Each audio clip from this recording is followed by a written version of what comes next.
दोस्तों बात है 1954 की, यानी आज से 71 वर्ष पहले जब 1954 में इलाहाबाद में कुंभ मेले का आयोजन हुआ था, तो इस आयोजन में भगदड़ में 300 से ज्यादा लोगों की मौत हो गई थी।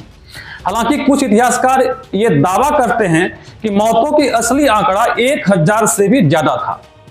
उस समय उत्तर प्रदेश में भी कांग्रेस की सरकार थी और केंद्र में भी कांग्रेस की सरकार थी और प्रधानमंत्री थे पंडित जवाहरलाल नेहरू।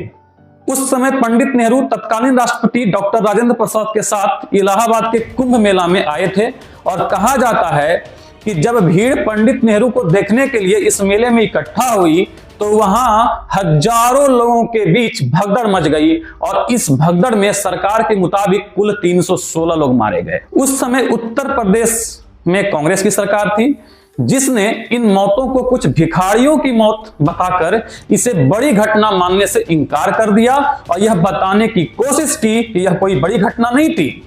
मेरे पास एक लेख की कॉपी है और यह लेख मशहूर पत्रकार एसएन मुखर्जी के उन संस्मरणों पर लिखा गया है जो वर्ष 1989 में एक पत्रिका में प्रकाशित हुआ था।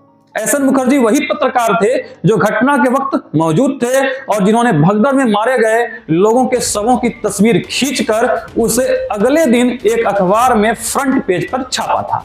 मैं आपको पढ़कर बताता हूं कि खुद एसएन मुखर्जी ने इस भगदड़ को लेकर क्या कहा था। एसएन मुखर्जी कहते हैं इस घटना को याद करते हुए कि यह आश्चर्य की बात है कि 1000 से ज्यादा लोगों की कुचलकर मौत हो जाने के बाद भी प्रशासनिक अधिकारी इससे अनभिज्ञ थे, क्योंकि यह अधिकारी 4 बजे तक गवर्नमेंट हाउस में चाय नाश्ते का आनंद ले रहे थे। सरकारी अधिकारियों ने भगदड़ में 1000 से ज्यादा लोगों के मरने की खबरों को खारिज कर दिया। एक प्रेस नोट जारी करके बताया कि केवल कुछ भिखारियों को कुचलकर मार डाला गया है।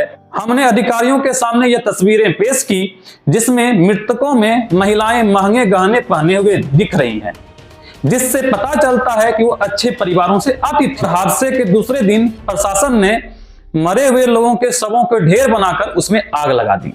घटनास्थल के पास किसी भी फोटोग्राफर को जाने की इजाजत नहीं थी।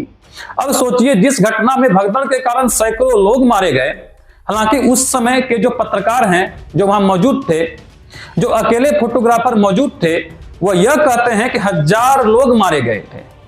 उन्होंने देखा इन मौतों की जिम्मेवारी किसी नेता ने नहीं ली, किसी सरकार ने नहीं ली, और अगर हम यह मान भी लें कि 316 लोग ही मारे गए थे तो इनके लिए भी कोई गिरफ्तारी किसी की नहीं हुई। आपको याद होगा पिछले महीने जब हैदराबाद के पुष्पा 2 के प्रीमियर के दौरान भगदड़ मचने से एक महिला की मौत हो गई थी, तब पुलिस ने एक्टर अल्लू अर्जुन को अगले ही दिन गिरफ्तार कर लिया। और हम इस गिरफ्तारी के खिलाफ नहीं है। पुलिस ने इस मामले में जो किया सही ही किया। हमारा कहना बस इतना है कि इसी तरह की घटना 1954 के कुंभ में सरकार की खराब व्यवस्था के कारण हुई, तो किसी की गिरफ्तारी क्यों नहीं हुई? कोई तो जिम्मेवार होगा इसका। जैसे अल्लू अर्जुन को आपने एक दिन में गिरफ्तार कर लिया, ऐसे ही 1954 में जब इतने सारे सैकड़ों लोग मारे गए तब किसी की गिरफ्तारी क्यों नहीं हुई? सोचिएगा जरूर। दोस्तों, वीडियो को लाइक करके शेयर जरूर कीजिएगा और YouTube चैनल देश धर्म को सब्सक्राइब जरूर कर लीजिएगा। दोस्तों, यह चैनल पूर्णतः सनातन धर्म को समर्पित है। जय श्री राम।